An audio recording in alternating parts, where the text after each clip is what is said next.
দেশে এমনিতেই সংকট চলছে, মানুষ উদ্বেগ উৎকণ্ঠার মধ্যে আছে। সেই উদ্বেগ উৎকণ্ঠাকে কিভাবে নিরসন করে আমরা সামনে এগোতে পারি সেটা নিয়ে যখন বিবেচনা করছি, আমাদের কাছে গতকাল খবর এলো ওই নীলফামারী পিজেটে কি ঘটেছে। শ্রমিক হাবিবুর রহমানের হাবিবের রক্ত ঝরেছে, অসংখ্য শ্রমিক তারা হাসপাতালে।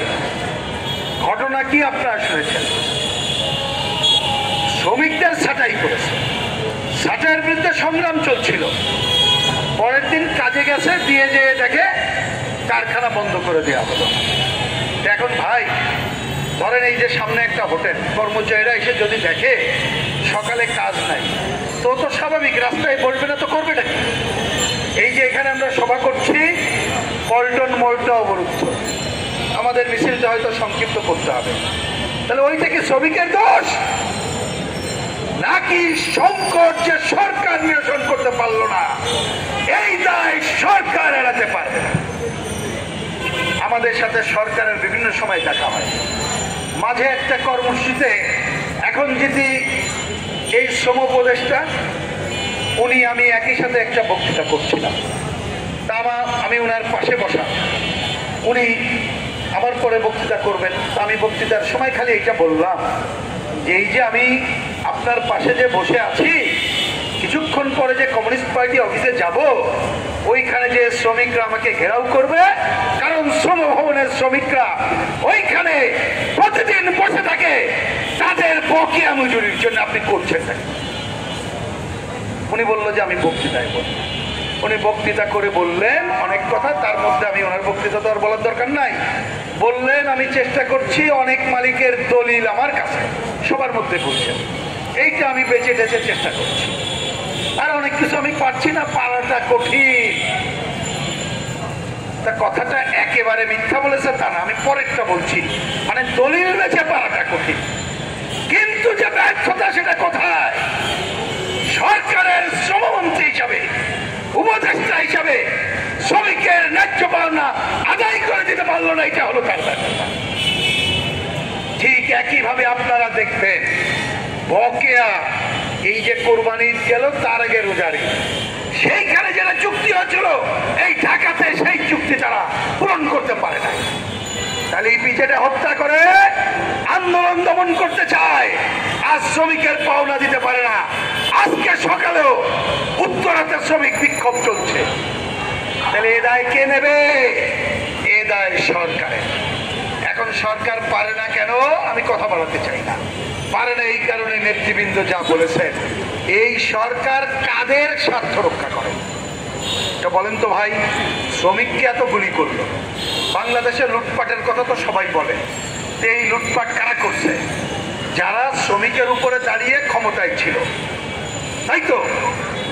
কোন এ ধরনের বড় চোরের মাজায় দড়ি পড়েছে একটা নাম বলেন তো? কোন নাম বলতে পারবেন? জেলে গেছে কারণ নাম বলতে পারবেন? পারবেন না।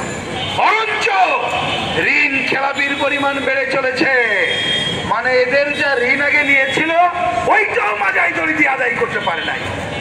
কেন পারে নাই? কথা একটাই, কারণ এই সরকার কার স্বার্থ রক্ষা করছে?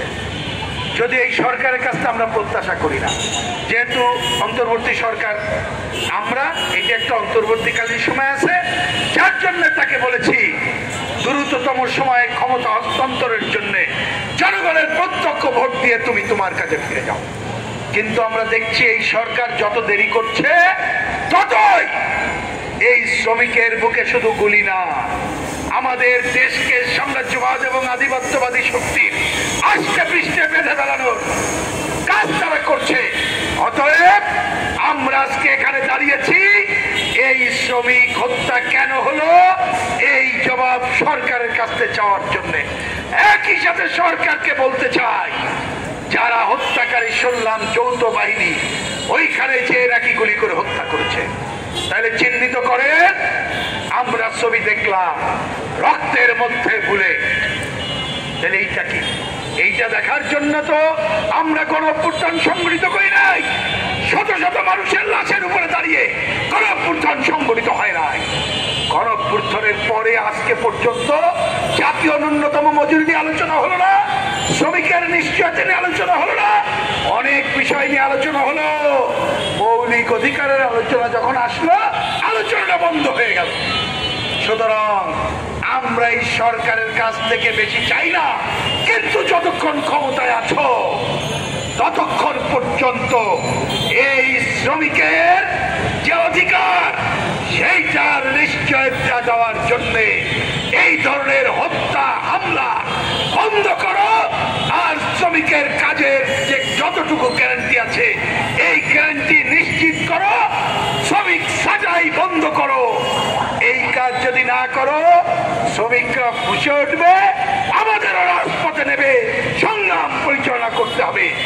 আমরা আশা করব সেই পথে আমরা যাতে পা না বাড়াই, সরকার সেই দায়িত্ব পালন করবে। কারণ আমরা কোনোভাবে দেশের অস্থিতিশীলতা চাই না।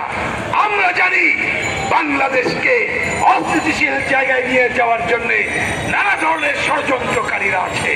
অতএব আসেন আমরা যে কোনো অন্যায়ের কর্মকাণ্ডের বিরুদ্ধে রুখে দাঁড়াই। শ্রমিক মেহনতি মানুষের স্বার্থ রক্ষায় বামপন্থীরা অতীত দিনে যেভাবে লড়াই করেছে সেই লড়াই করি। এবং একই সাথে এই কথা আজকে আর বলতে হবে না, সবাই বোঝে যারা রাষ্ট্র ক্ষমতায় 54 বছর ধরে ছিল তারা ফেল করেছে। আজকেও তাদের কেউ কেউ মিষ্টি মিষ্টি কথা বলে বলছে তারা ক্ষমতায় গেলে নাকি সবই হবে। তা তাদের তো দেখা হয়ে গেছে। তাহলে মানুষ যাদের দেখা নাই, সেই বামপন্থীরা যারা ব্যবস্থা বদলের কথা বলে তাদের প্রতি যাতে আস্থাশীল হয়, আসেন সেই জন্যে তাদের কাছে যে মানুষকে সচেতন এবং সংগঠিত করি এই আহ্বান জানিয়ে আবারও এই শ্রমিক হাবিব রহমান হাবিবের হত্যাকাণ্ডের বিচার চেয়ে এবং যারা নিহত আহত হয়েছে আহতদের সুচিকিৎসা এবং আজীবন যে জীবন পরিমাণ কাজ করলে যা আয় করত সেই পরিমাণ ক্ষতিপূরণ দাবি করে এবং হত্যাকারীদের বিচার দাবি করে আমি আমার কথা শেষ